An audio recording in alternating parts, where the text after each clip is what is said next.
What's going on, guys? It's Connor from M Creek Renovations, and if you can see behind me, what I've been tackling over the past 5 days is installing this curved archway. Pretty much started from scratch. It was just a square opening, and it separates our dining room from our living room. We just wanted to add some pizzazz to it, so we bit the bullet and joined the trend of just throwing some curved archways on it, and I think it's turning out great. I'm gonna go over some quick tips on what you need to install drywall like this. If it's ever an irregular surface, especially with dealing with these curves, there is a bunch of videos out now on YouTube that shows you just how to patch a wall or just mudding the joints on the wall or corners, but I just wanted to show you what it looks like to actually tackle an irregular surface like these curved archways. Some tools you'll need when installing the mud on the drywall is some all-purpose drywall mud. This is a 5-gallon bucket. It will run you around $22. I had this stainless steel mud pan and then 2 sets of putty knives. This is around the 6-inch version, and then this is the 14-inch version. Definitely recommend 2 different knives. When you're putting it on the drywall, there's certain spaces, especially when installing the tape, to use this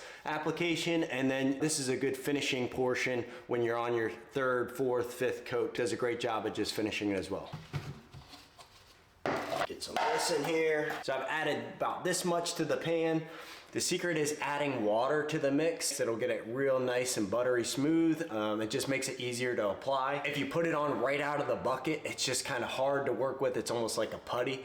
But the moment you add water, it definitely softens it and just makes for a smoother finish. I added around about 1.5 cups of water, and now I'm just gonna mix it all up.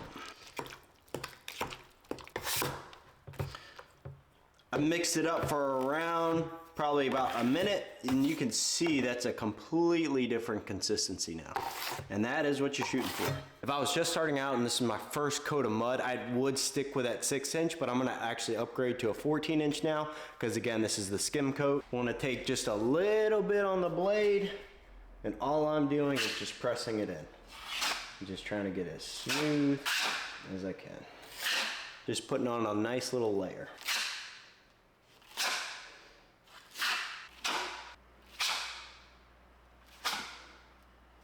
Now this is the important part. I'm gonna bring my blade up all the way down, and I'm gonna put pressure on this side. This side will be on the wall, this side will be riding that corner. Here I don't wanna put pressure on the side where I just installed the mud, or it's just gonna pull all that mud off.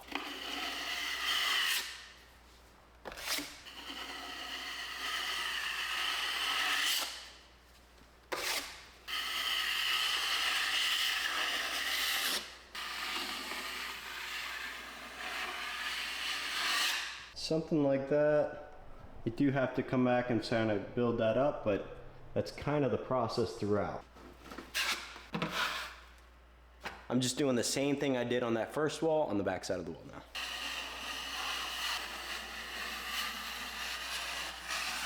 Scraping all the excess.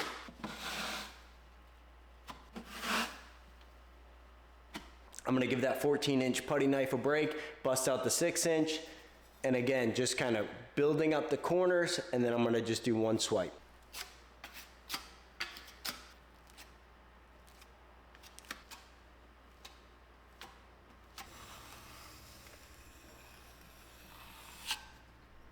Till you get a nice smooth finish.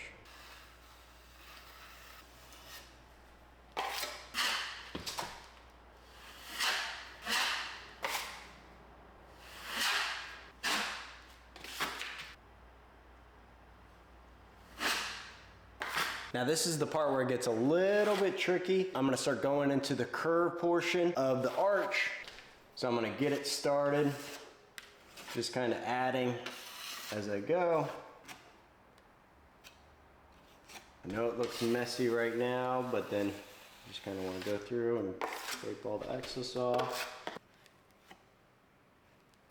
Just keep building it up, and then just wipe it all down.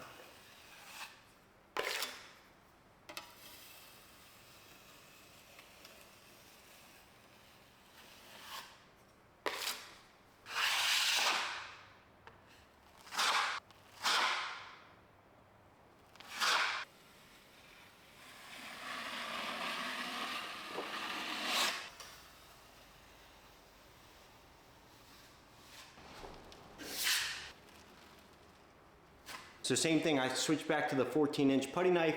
What I'm gonna do is hard pressure on this side, very light on this side. You're just gonna kind of go through.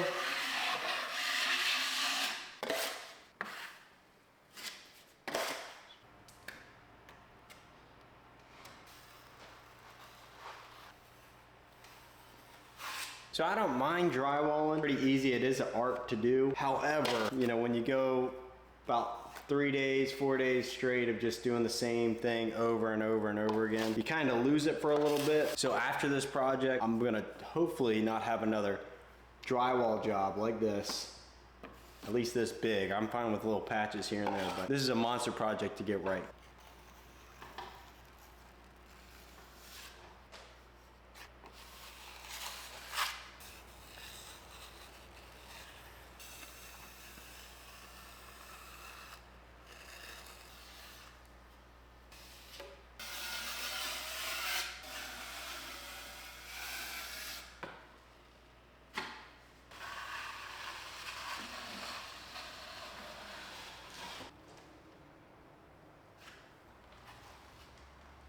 When the sun starts going down, especially in this room, you'll start to notice shadows on the wall itself, and that's when the imperfections will start to show. So when you step back now at noon, the highest total light in this room that it's gonna get, you look back, it looks smooth, there's no imperfections, I can't see it. However, towards evening time, you're gonna start to pick that up. So to do this next trick, all you're gonna need is a phone and a flashlight.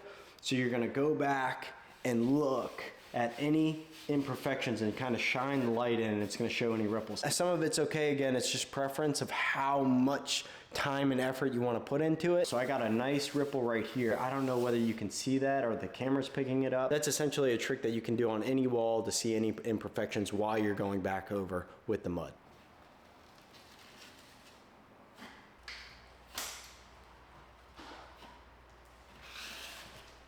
One side of the wall is done. Now I need to rinse and repeat exactly everything I just did on the other side of the wall. Let's see if we can knock this out real quick.